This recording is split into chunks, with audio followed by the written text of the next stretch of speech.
Tantalus Entertainment presents the Killer Score Podcast.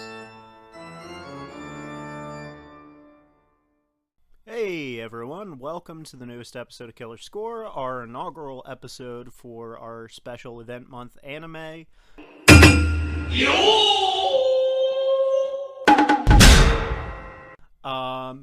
Sorry about the delays. We've all been busy bees with personal stuff, but we are back and we're going to be hitting you like 3 times this month, so we'll be rapid firing these out for the next 3 weeks, so look forward to that.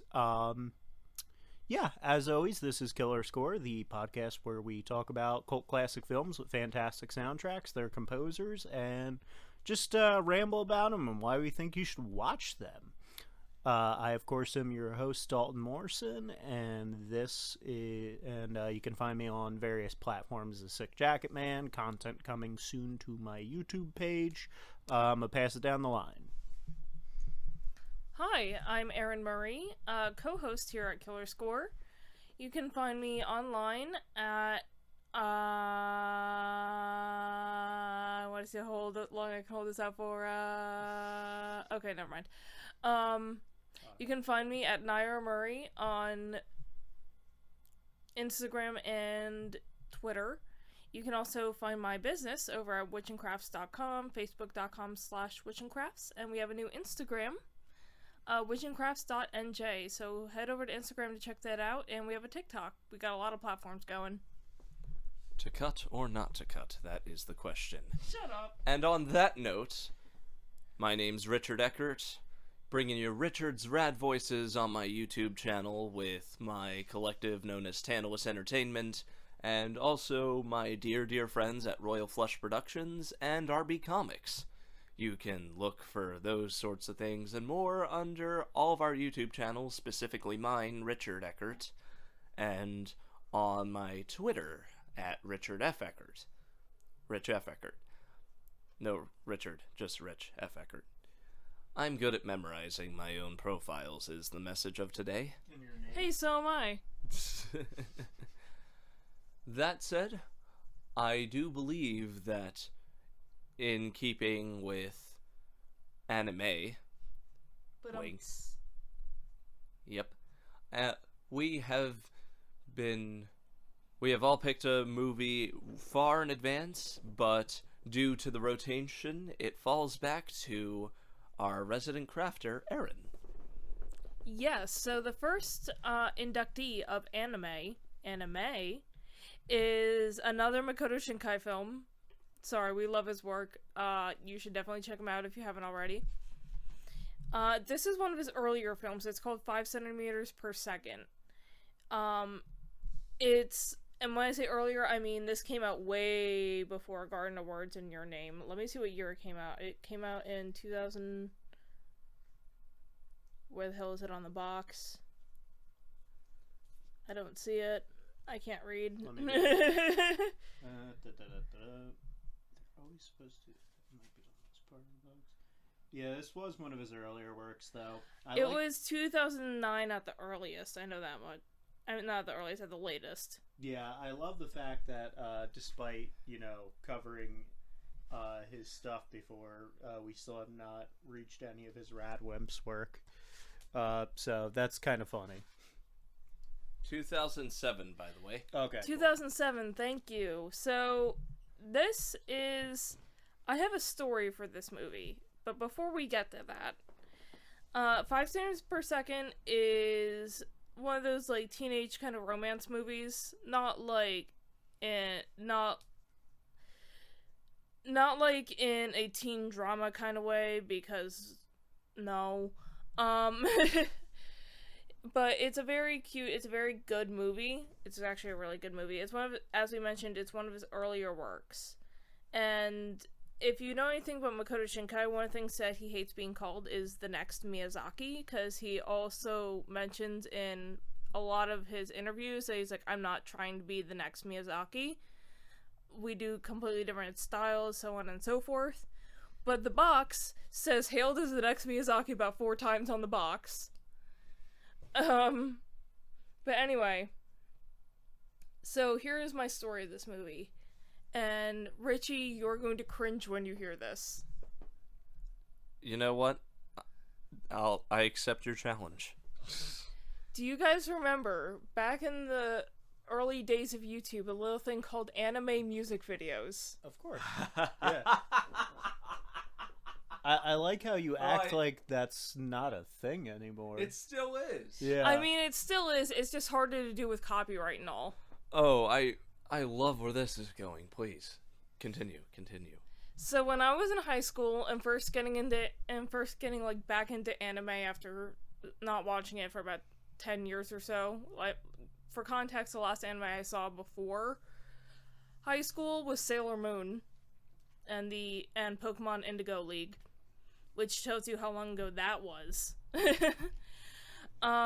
So my choral group was doing a cover version of Jar of Hearts by Christina Perri. I still hate that song. Everyone hates that song. Yes, thank you. And I was looking up on YouTube different renditions of it, and I came across a 5 centimeters per second Jar of Hearts AMV. I watched the whole thing. I fell in love with the animation, not the song. Yeah. Good night, everybody. Richie, you're editor. Fuck you. I don't need to edit this. Yes, you do. I can't work like this. For perspective, I may have just stood up and tried to walk out of the studio. With his headphones still on. Yeah, I would have really liked to see how that would have gone. It would have unplugged the entire setup. Anyway. You mentioned AMV, and there part of the features on this box is a goddamn AMV. I'm not even kidding. Oh, sweet Jesus. Animated music video directed by Makoto Makoto. Shinkai! That's perfect. It's like he's mocking you, Erin. Of course he is. Anyway. So, I fell in love with the animation. I found some nefarious ways watching this film because an English dub had not come out at that time. And so I found it on Pirate Bay. Yo ho, yo ho. Yo ho, yo ho, the pirate's life for me. If you knew me in high school, I was the pirate queen back then. But yeah, I just fell in love with this movie over and over again. I haven't seen it in a few years, but one thing you will know, Makoto Shinkai really loves trains. So who wants to read the back of the box? I'll give it the old Richie read. Do you want me to hold it? Yes. I mean, trains are literally in every movie of this. All right. At what speed must I live in order to see you again? The modern-day anime classic and brainchild of rising star Makoto Shinkai, 5 centimeters per second, presented to you as never before. Witness the story of Takaki, a young man on a journey from Tokyo to reunite with his childhood best friend Akari. Feel his emotions superimposed on the gorgeous, heavily researched and impressively animated backdrops of Japan as he travels by train to see her. Trains. Join Takaki on a voyage into 3 interconnected tales of love and lost innocence that span the minutes and months of their lives. 5 centimeters per second, the speed at which every cherry blossoms fall off from the trees, reminiscent of the pace of lives as our lives intermingle. Botched that by the end. I apologize. It's fine. Alright, yeah, I mean, I'm familiar with Shinkai's works. This is one of the ones I haven't seen. Seems like it's another one of his ones where he worked with someone specifically for the music. I'm not familiar with Tenmon, but it says he did the music with Tenmon. Yeah, I don't know who that is either. Erin, this is your episode. Why haven't you done any research? Because I never do. But the whole point of this podcast. Oh my god. You had your point of this podcast. You had your own Richie moment. I did have my own Richie moment. You had a month, Erin. I've been busy. Too busy to spend like an hour of research. I'll have something tabbed. Lay off. I'll tab the Wikipedia article or something. This is your episode. Shut Come up. on. Hey, at least, yeah. Not so hard to believe it can happen to other people now, is it? You jerk. I still find it hard to believe you guys aren't doing your job for this podcast. I'll do it for my episode this month, you... Curmudgeon? Yes. That. Oh, I'm a curmudgeon for expecting my co-hosts to do their work! Oh, I just burped.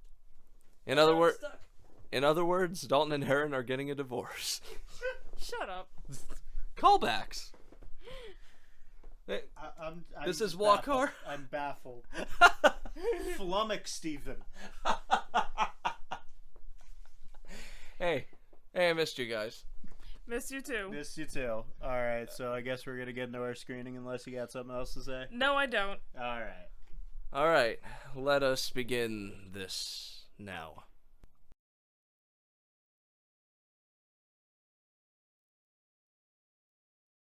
And we're back. We just finished watching 5 centimeters per second, a Makoto Shinkai film. That's actually what it says on the box, is 5 centimeters per second, a Makoto Shinkai film. I feel like I watched this movie with some nostalgia goggles. It's more like a 7 out of 10. We still recommend it, but I want to know your guys' take. I mean, I wouldn't like outright recommend this. This is gonna sound harsh. I think it's above average. I think if you're gonna watch a Shinkai movie, you can do better. This feels like a blueprint movie in a lot of ways, in my opinion. Like, it feels like a lot of like Shinkai's trying to just figure out what his deal is. You know, you had the whole summer to figure out what your deal is, sort of deal. But like, it's not bad. It's just that the way the film is presented on the back of the box had me think it was going to be a completely different movie. And I kind of fell in love with the version of this movie in my head as opposed to what it was. Because the way the movie is pitched on the back of the box made it sound to me like we were going to not be with Takaki the entire film. Like, Takaki would be the viewpoint character, but we would be seeing his, like, interactions with other people while stuck on the train. Like, and we would just cut between different passengers. There's a scene that I thought was going to lead into something where there's those two girls who are talking on the train, and they specifically say, hey, what happened to that one guy? Like, what's going on with that one guy you were talking to? And I thought that was going to lead into, like, another story. And we were going to see, like, the stories of these people and why they're traveling, or, like, how we can be traveling with all these people who have similar connections to us and not even know. And it was going to be more of an anthology story about, like, people on a train traveling for various reasons, hence the 5 centimeters per second title. I know that that refers to the speed of cherry blossoms falling. But I thought this was going to be a story more about travel in general, if that makes any sense. But yeah, I thought it was okay. I am very much in the same camp, although I cannot take points off for this film's atmosphere. I do, having seen only this and The Garden of Words, I feel like it was attempting something similar with the whole a lot of substance in one package type thing. Yeah, in a film that's more about the subtext than the text, you know. But I also believe that its deliberate pace is both its best strength and also to its own detriment. Because with how much time it takes to go from story to story with these characters, I feel like it could have split off a bit more from Takaki. But as it was, it just sort of stood as a typical character study with occasional interspersements of other characters. So, yeah, in short, it's a good thing in context, but in execution, it does start off so great only to kind of crater just a tiny little bit by the end. Well, crater's the wrong word. Yeah. Peter out. Peter out, yes. So, My take with this movie is I remember the first time I watched it was that it was around the time, and here's another cringe story. Richie's opening a window because it's hot as shit in here. I'm not going to kill my co-host. Studio Sweatbox. Studio Sweatbox. I'm sorry, Erin. I could see you. You're like, help me. Yeah, and I'm never hot. I'm sorry. See, anyway. That's better, right? Yeah, the window is much better. Okay, anyway. I'm holding in because of my usual stoicism. You're shaking. I am the person who is like both the most stoic and least stoic person of all time. You're like the fucking Kirk Thornton of podcasters. I'm if you took a character from Cromartie High School and made them into a real person. Apt comparison. Erin, I'm so sorry. As I was saying, so I saw this movie with nostalgia goggles, because the last time I'd watched it, I was probably 15. Are we sponsored by Weed Whackers as well? Yes. Or is that a hose? I'm not sure. It sounds like some kind of landscaping equipment. Brought to you by gardening supplies. Again, just the concept. Daulton, it's so weird what happens to you while you're in Seattle, because I go over there for the week of my brother's wedding, and then suddenly I'm on the plane and I'm convulsing a bit. The same black ichor emerging from me. So anyway, that's our sponsor. Yeah. Erin. I had this thing where I woke up when I was in Boston, and then I just started coughing up like weeds and stuff, and I didn't know why, but I was crying. Erin? Should I continue on this story or continue on the podcast? I don't know. On the podcast. Okay. Gardening supplies. Gardening Supplies, our newest sponsor. When you want We are sponsored by Home Depot. Gardening supplies. When you want to homogenize your house to look like every other house on the block, because you're supposed to do that. America. Also HOAs. They suck, we know. And here I thought I wasn't going to put any intercards into this particular episode. Thank you for disavowing me of those naive notions. I think it's part of the entertainment value. You did great on Ghost Dog, buddy. Thank you. No problem. Go watch Ghost Dog. I think it's one of our best episodes. Yeah. I would say so. Honestly, it's that, Phantom of the Paradise, and Once. Yep. Yeah, I mean, we're just having a good time in Phantom. Yeah, like, We were, and that was one of our really early episodes. That was like Yeah. episode 3 or something. not to toot my own horn either, but I actually did something a bit different with the Once intro. Yeah. Instead of the typical... Takata and Fugue. Yeah, and my spooky voiceover, I put in your cover of Falling Slowly. Yeah. I apologize for the sound of weird clacking sounds in the background. That was my dog on a hardwood floor. They barely showed up in that. Like, I only included, like, 5 to 7 seconds of it, Okay. so... Yeah, okay, good. Anyway, back to 5 centimeters per second. Back to 5 centimeters per second. It's a film. It's a film. It's definitely a film. So, as for another cringe story, I saw this movie around the same time my sister and I saw Dear John in theaters. Don't watch that movie. Don't watch Nicholas Sparks movies. They're not good. The Notebook is okay, but that's it. It's just okay. And the way I described this movie to people is, this movie's Dear John, but better. Right? Yeah. Right? It's a Yeah. film. It's a film. It's a film. I mean, certainly better cinematography and art direction. I mean, you, like I said, having just basically been recently introduced to Makoto Shinkai, I can tell you that his biggest strength is weather effects, negative space, and atmosphere. Yes. He knows how to film lots of things, the first of which is trains, but my favorite little trick of his is probably his use of weather effects. Yeah, just the animation of snow throughout 5 centimeters per second, the animation of rain weathering with you in Garden of Words.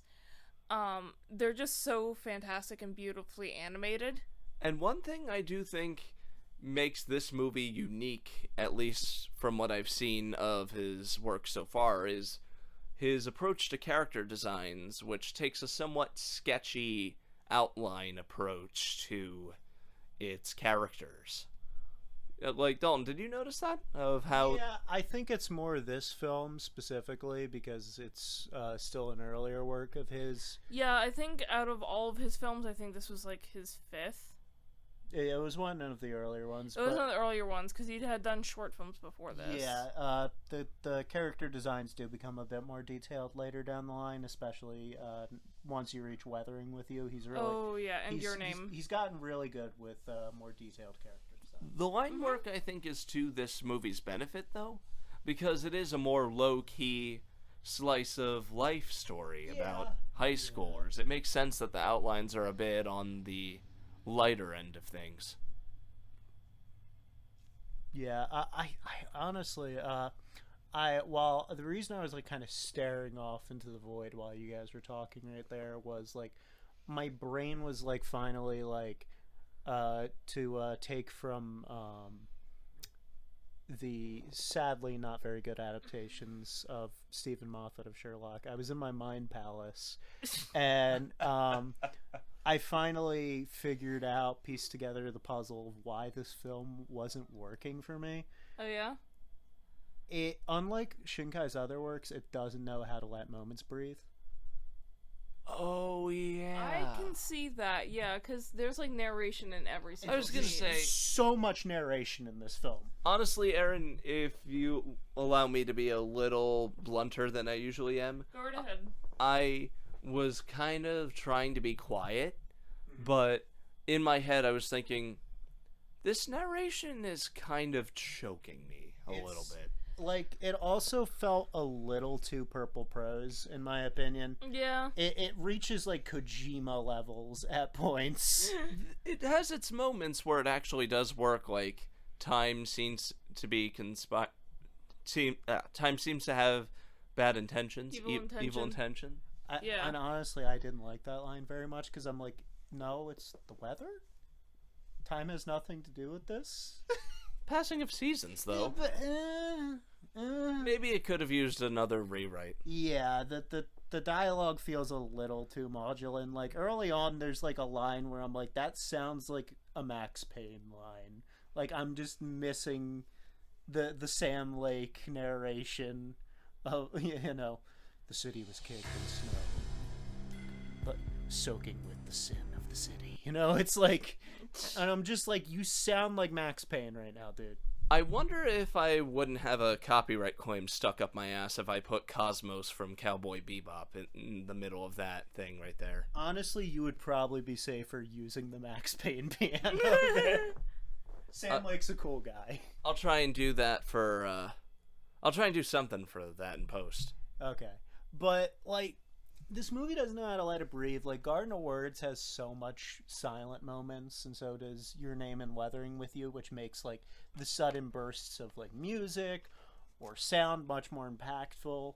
I feel like Shinkai's partnership with Radwimps only really increased the power of his films. Like, when you get to Your Name, that's when you can really see Shinkai hit his stride. Oh, absolutely.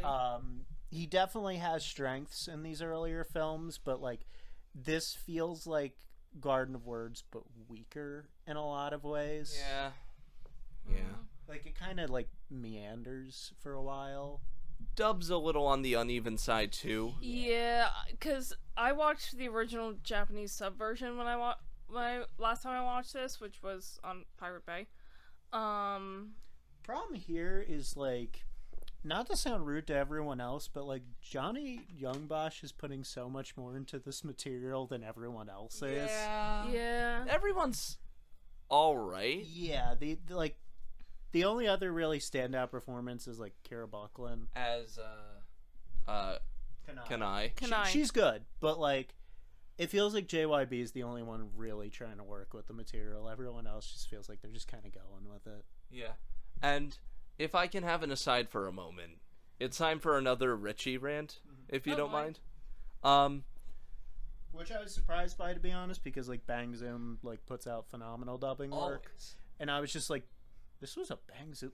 This doesn't feel like the typical strength of a Bang Zoom dub. It felt more like a Sentai dub.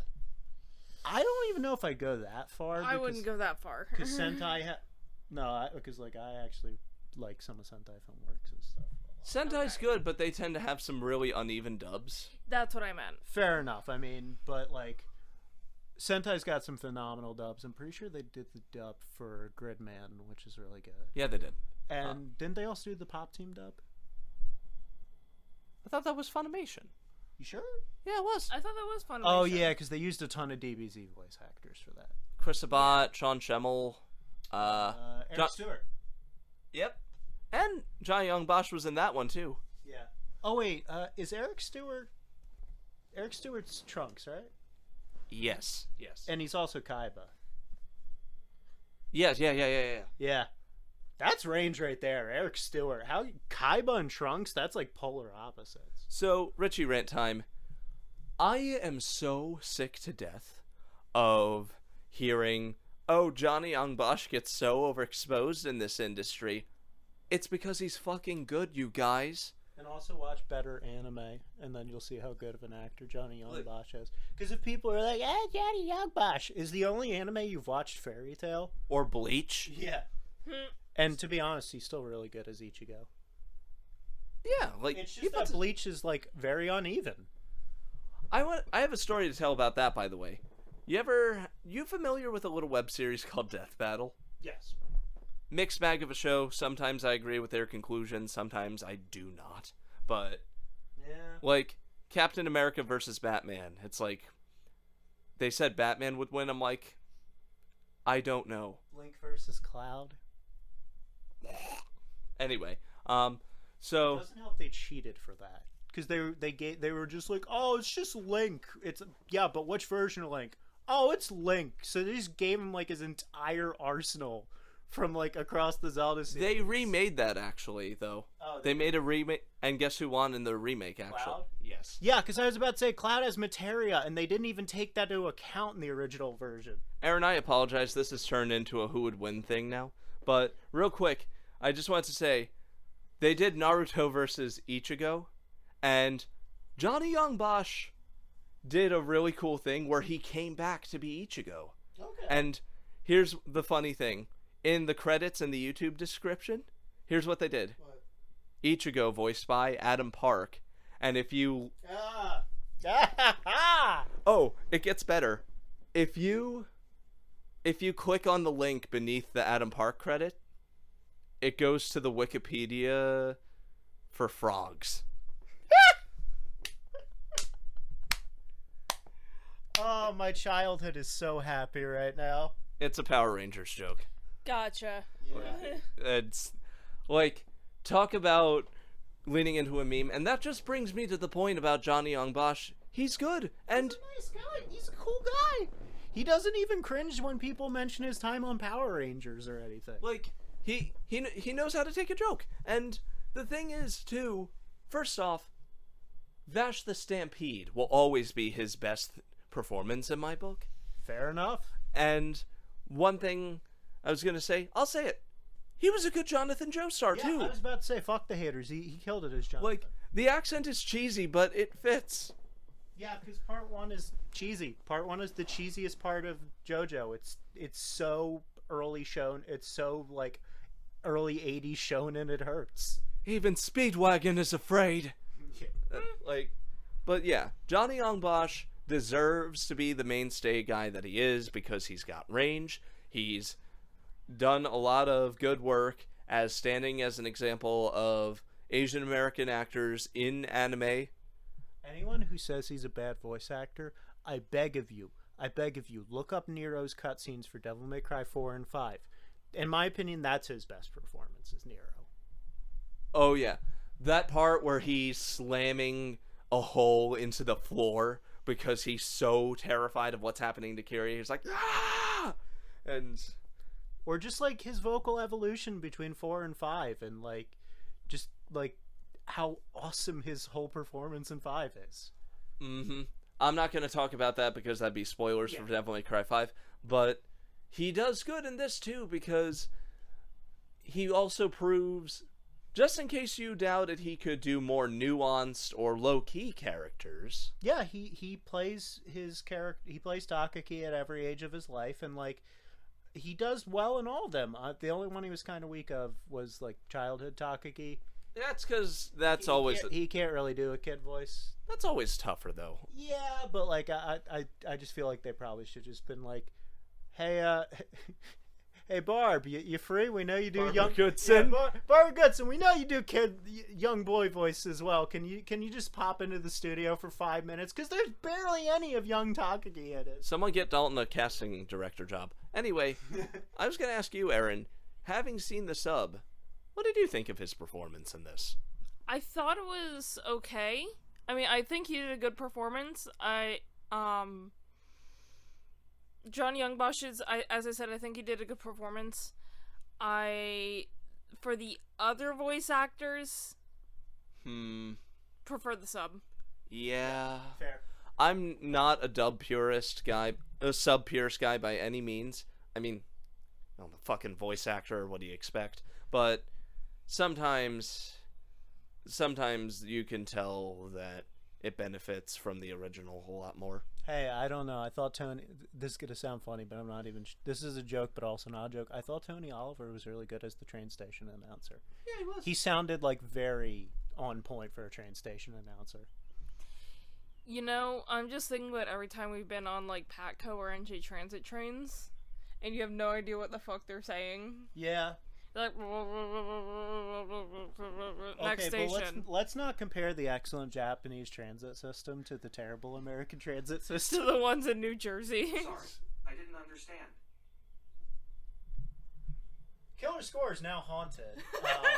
We are now haunted by AIs. What is that? The Google thing or Alexa or something? It was the thing. I don't want to say it out loud. Oh, okay, because then it'll start going off. That was okay. Did we somehow say its name? It heard it apparently. Anyway, let's get to the score, please. Let's talk about the score because that's one of the stronger things I think. It's pretty good. It's pretty good. Good score. It's not Radwimps, no. But I can tell when you watch some of earlier Makoto Shinkai's work, I feel like the main reason they try to say he was going to be the next Miyazaki is because he used a lot of piano-based scores early in his work. And not only that, but also just the animation style was very detailed. It's gotten even more detailed. It's also understated, like Miyazaki's scores are. I don't quite think there's a through line between their scores, though. Because here's the thing. Even low-key Joe Hisashi music tends to be a bit more theatrical and bombastic. I mean, that's what I was gonna use. Look at just like the perfect example when I want to like say when someone's like, okay, but what's a Ghibli Joe Hisashi score like? And I'll be like, just look at Howl.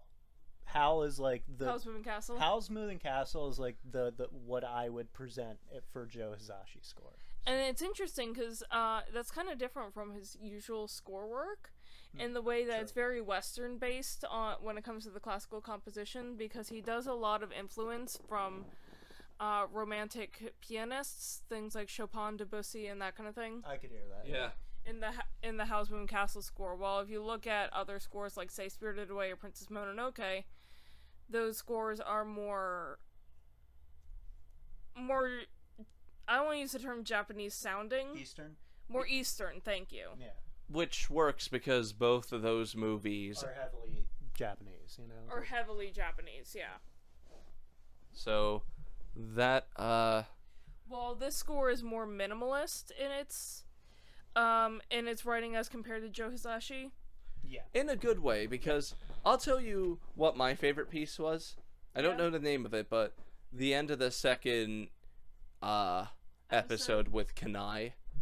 The last couple of notes as Kanai narrates how Takaki didn't notice her affection is heartbreaking. I'm gonna sound old, but I feel like this movie would have worked better if it was an. I can't believe I'm saying this. If it was an OVA. Yep. For those of our Gen Z listeners out there, an OVA is basically like if an anime were a direct-to-DVD, like mini series almost. Yeah. kind of like what Marvel does with Disney Plus shows. Yeah. Classic OVA example is like, the JoJo one. It's only 2 episodes. It's like 2 episodes, isn't it? Didn't they do Longer than that. It's like 4. Yeah, it's like 3 or 4 episodes, and yeah. And didn't they do a Steins Gate OVA? Sort of. Sort of, yes Yeah. and no. Yeah, sort of yes and no. I mean, it's based off a visual novel. Oh, Sonic. Fair Sonic the Hedgehog got an OVA, a 2-episode OVA. Hot take? It's not that bad. Not bad, no. It's got my favorite Knuckles design. With the cowboy hat. I love that Knuckles design. So, I found out it's because they put his design and Fang the Sniper's design in a blender. Remember him? He's that purple weasel dude with It works. It works. He looks like a treasure hunter. He does. And if Princess Sarah in that movie is any indication, bitches love cowboy hats. Yeah, if like this episode's all over the place, I'm sorry we don't have a lot to say about this movie. But honestly, I thought, like, hot take with Sonic designs, like, the female designs are usually better in Sonic games because they usually have more, like, detail. Blaze, Rouge. Amy, Yeah, Amy. the dress and everything. Hell, even Sticks. Cream. Rouge. Yeah, Rouge. Everyone's great. All the female designs. Like, I feel like they need to start putting more accessories on the male characters, to be honest. Yeah. Like- Give Knuckles his hat. Yeah. Give Sonic his boom scarf back. I really liked his little scarf and boom. Give Shadow, like, a vest. I feel like Shadow, since he's A canonically part... jacket. A leather jacket. Mhm. Uh, Like a biker jacket. like Scourge. Do you know Scourge? Yes. Okay. And give Tails his goggles that he had in Boom back. I always loved that character. For the record, Dalton, I'm not putting pictures of all these guys in post. I don't blame people. We're just rambling about I'm- Sonic at this point. Yeah, You're- you guys are just rambling at this I feel point. like editing Richie is juggling stuff right now, and he's kind of being like, I fucking hate Dalton. I wasn't gonna make you put all those in, but yeah, no. Because one thing I will say about Shinkai's work that is both works to it and is also to its detriment is, like, the problem with, like, his earlier films is the character designs are so blasé. A little bit. Like, he puts so much more work into the environment than the character designs. Well, the one thing I am gonna say is, as much as I don't want to compare the two, just because we've already done enough We're doing comparisons. the Miyazaki thing again? Unfortunately, but what I am going to say is that there's only like 5 face character designs that Miyazaki uses. Fair. I say this as someone whose life was changed by Miyazaki. He does tend to have a very distinct mold. Yeah, and he's I feel like the thing with Shinkai is, since he does everything and doesn't, like, pull from other source materials really, is like he kind of, like, is weaker in the design department for characters and stuff like that. I can see that. I feel like as Shinkai's work has progressed, he's gotten a lot more detailed and a lot more innovative in not only his animation and animation style, but also his character designs. Yeah, Weathering with You is when he finally started to make really distinctive character designs. Exactly. I'm hoping we cover that eventually on this show. Oh, we will. Yeah. It's on the list. Yep. But point is, and I'm not saying you can't do a lot with more simplistic character designs. I mean, look at Masaki Uesa's work. A lot of Uesa's character designs are more simple, but they have a little something on each of them. Ooh. Yeah. You know who an old-ass example is, in my opinion? What is that? Osamu Tezuka. Oh, yeah, Tezuka, yeah. Like, Oh, yeah. he had the same philosophy as Disney. He also had the same weakness that a lot of anime does with, like, same face syndrome, but, like, he worked with it. He worked with it, and the simplicity does not take away from the character's expressiveness. No. Look at some of the modern Astro Boy adaptations. Like, I know it's become popular to kind of dunk on Akira Toriyama for having, like, very limited facial designs and sculpts, but, like, he knows how to make them expressive. Oh yeah, look at Chrono Trigger or Dragon Ball Super. Yeah, or early Dragon Ball character designs. I don't know what your views are on Battle of the Gods. I am of the view that the recent Dragon Ball movies have been great. Super, the anime, is the weakest, like, Dragon Ball has been in years, in my opinion. I love Beerus, though. Beerus is cool, but he's also from the movies, and he's not from Super. Anything from Super itself is incredibly weak. But, like, that moment where Vegeta goes nuts after he slaps Bulma, you can see it bubbling up and then his exploding. Yeah. Oh, I was just looking at the timestamp. That's fine. I want to keep this. We're getting stuff in this episode no matter what. Yeah, we're putting it towards the typical length because it has been too. I know we have less to say, but it's been too goddamn long since we've had an episode, so we gotta keep it. Pad it out. Yeah, we gotta pad this one out too because there's not a lot to say about. I will say there is. Pad it out like a cheap resume. Like, not to mention, I feel kind of bad for these episodes specifically, Erin, because I feel like I'm out of my element because I'm, like, as far as anime goes, I could write a whole book on Shinichiro Watanabe or Miyazaki or Yoshiaki Kawajiri, but I could write a whole book on Yuasa. but Makoto Shinkai is actually one of those directors who I am, as of yet, less familiar with. Yeah, it's understandable. Well, he is fairly new. I mean, he's started in... His first film was 1999. Yeah, and when it comes to theatrical animation, he's only been doing it for about, like, 20 years now, so... Yeah, about 20 years. There will be time for Yoshiaki Kawajiri in another episode. There'll be time for Yoshiaki Kawajiri real soon, wink. I'll find a way to shove Yuasa in because I want to, like, just ramble about how much I love Yuasa. But yeah, I felt bad because, like, I looked back at the Ghost Dog episode that we did, and even though you were uninitiated to Jim Jarmusch, I feel like you did a better job talking about him than I did for Makoto Shinkai, and I feel kind of bad for that. It's fine. Yeah, well, Ghost Dog also just had some very, like, that was a movie that knew how to let things breathe and, like, give you time to, like, really ponder things, you know? Oh, And that was a movie filled to the tits with samurai Hagakure quotes.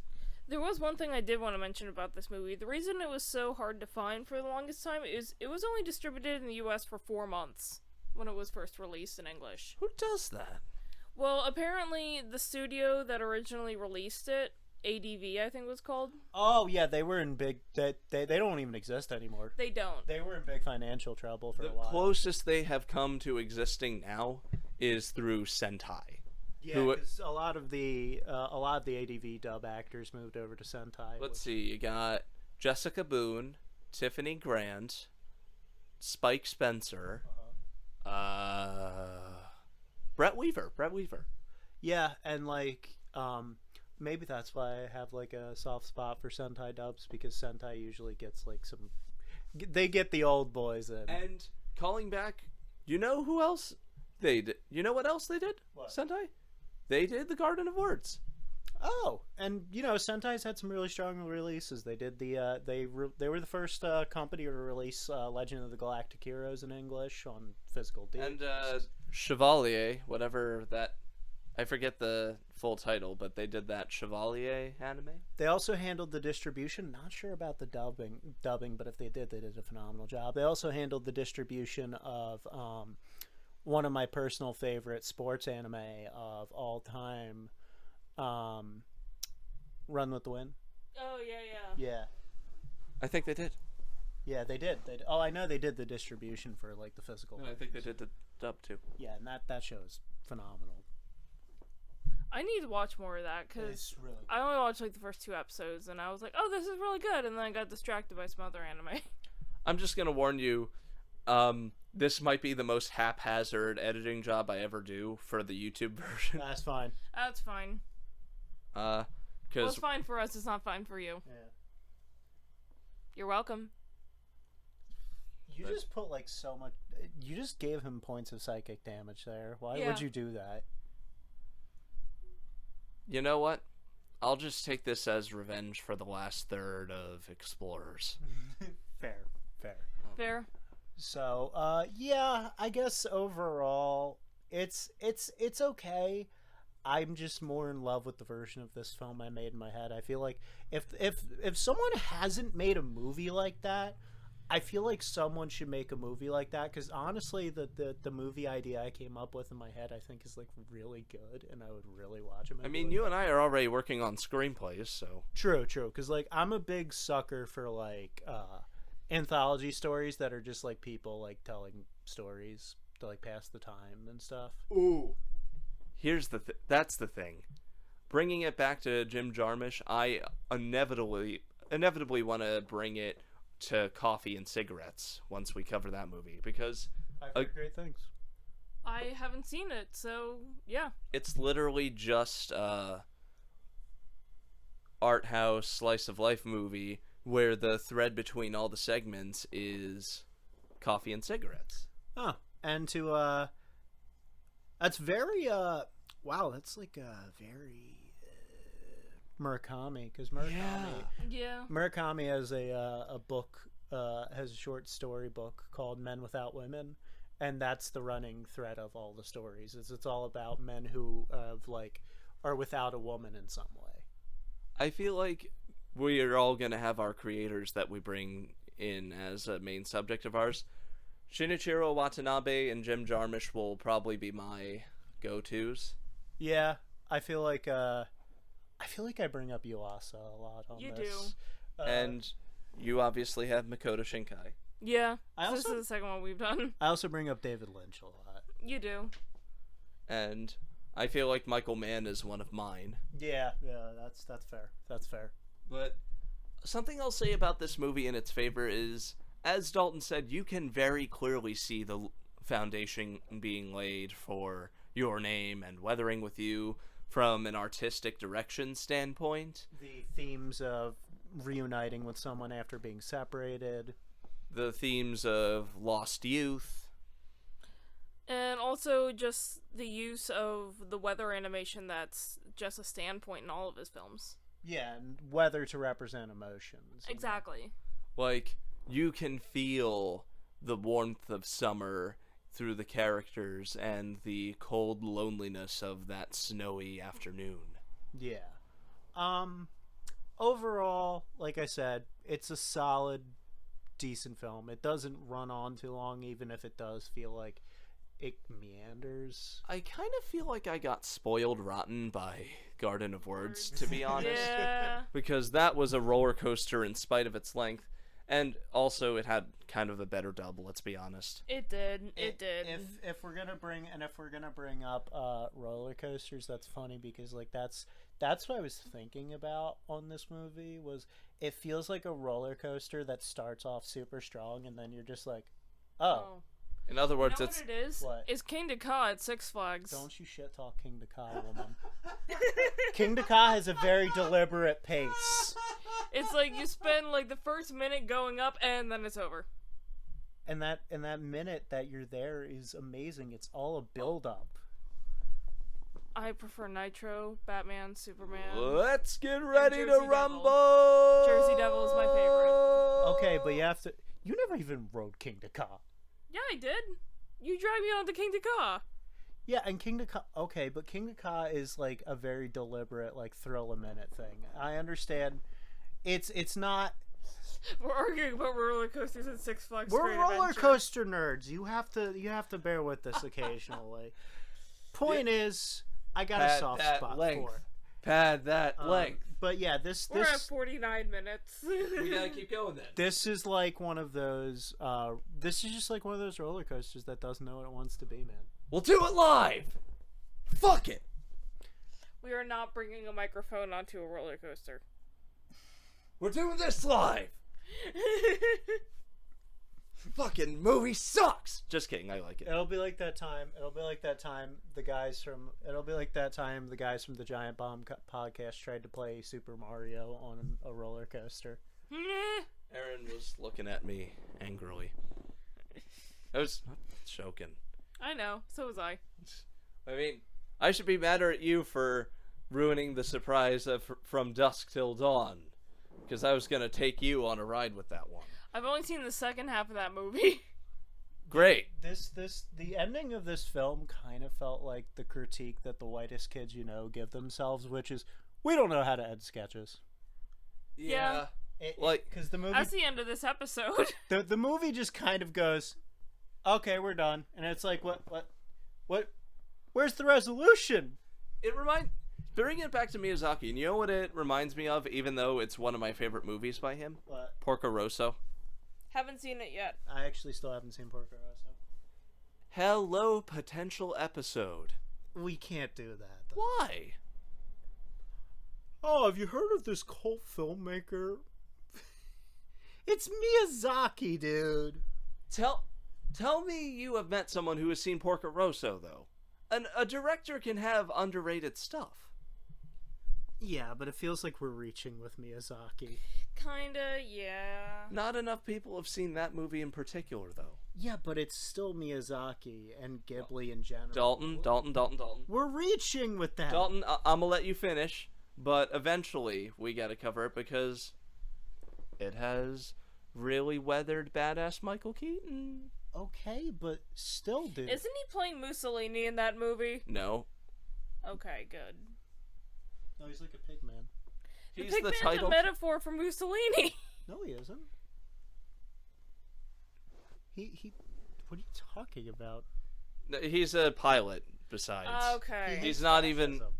How could a guy who hates fascism be? I don't know. I haven't seen the fucking movie. Yeah, it's. I just heard people say it's like, oh, the movie's a metaphor for Mussolini because he's a pig. This should be proof positive, Erin, that the internet is full of quacks. Fair enough. I'm still trying to process that one. It's okay. She got approached by internet brainworms. It's okay. Yeah. We're like, see, that's just proof positive. Am I wrong in my arguments, Dalton? And what? In the whole, this is one of his lesser looked at movies. Yes and no. I don't know. I hear a lot of people online talk about Porco Rosso. For the record, by the way, I'll put in spoiler time stamps. Wait, there really weren't any There's spoilers. no spoilers in this There's no episode. spoilers in this episode. All we did was name characters. Yeah. And Just- animation and 'cause- music. Most we talked about was the second episode, too, which, let's face it, that isn't even the main crux of the movie. Yeah, honestly, that felt like padding. I mean, Yeah, kinda. it's heartbreaking padding. It got me to turn to It's Erin and filler.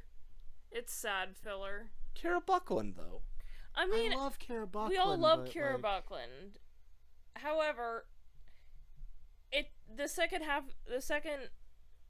chunk of this movie is still filler. It goes on for so long, too. Although, that said, speaking of voice actors, we were talking about Garden of Words dub. Maggie Flecknoe, if you somehow listen to this from, I think Ohio is where you're at, you are an underrated gem of an actress, and even though I know you've done other stuff and you've got other focuses at this point, you make every dub better. And, hell, I'll say it. You were the best actress in High School of the Dead as Takagi.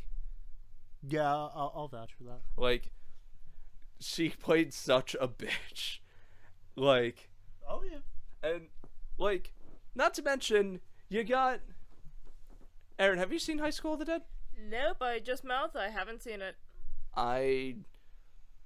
Like, it might not be your thing, because there's a bit too much, jiggle going on in that.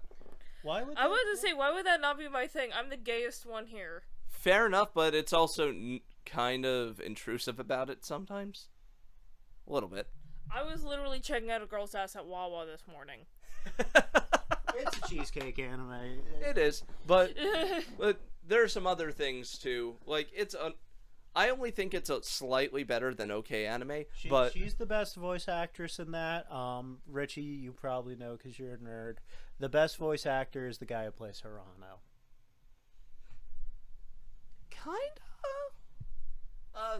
Mark Laskowski is fine as Kota Hirano, but In case, yes, they named him after the Helsing guy. they love guns just as much. But my problem is, I was gonna say he was uneven as shit, where he goes from wooden to hammy, but That's maybe the point of the character. maybe that kind of fits for someone like him. Yeah, because he's kind of like loving the apocalypse much more than the other characters are. Weirdly enough, I was surprised by how I thought my least favorite performance in that was Monica Rial, of all people. Huh. Not that she does a bad job, but Shizuka herself is kind of an annoying, bubble-headed crap nugget. Yeah, she's kind of like the flattest character. Like, Well, not flattest in some regards. yeah, no, I mean, is that the nurse? Yeah. Oh, okay. Like, she annoyed me. I'm sorry. She's fun. I honestly thought the weakest character is the main girl. Oh, Ray? Yeah. I hate her. She's such a nothing of a character, and everyone loves Sakaki. Let's face it, she's the best character. Sayako? Sayako, yeah, everyone loves Sayako. She's like the The coolest. samurai? Yeah, she's the coolest one.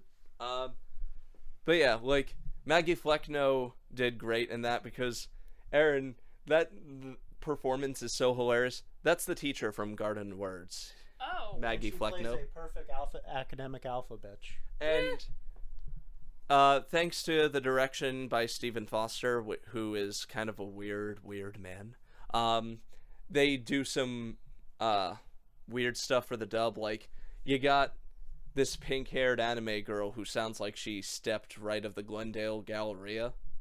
Oh, jeez. Just, like, really leaning into... She sounds like Julie Brown. I have a soft spot for that anime. It's not great, but it's so like camp, and it embraces its B-movie vibes. Yeah. But yeah. Maggie Flecknoe, you're awesome. I hope somehow you hear this and know that your work is appreciated, even if it is sparse. And I will always be sad that High School of the Dead will never be concluded due to the untimely passing of the author. Yeah. So, I guess in conclusion, Erin, you've got good taste, and I do love this movie's atmosphere, but you are right to call it a...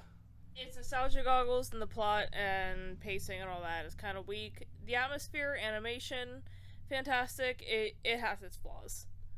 Just like Explorers and Rock and Roll. Yeah. See? We're in this boat together. Okay. That said, anime is going to ramp it up a bit, and by a bit I mean considerably, but Yeah, I was about to say, we are going to be jumping. I'm glad we did this with anime. I kind of intentionally did this a little bit. I feel like we all did. We're going to have wildly different types of anime and tones.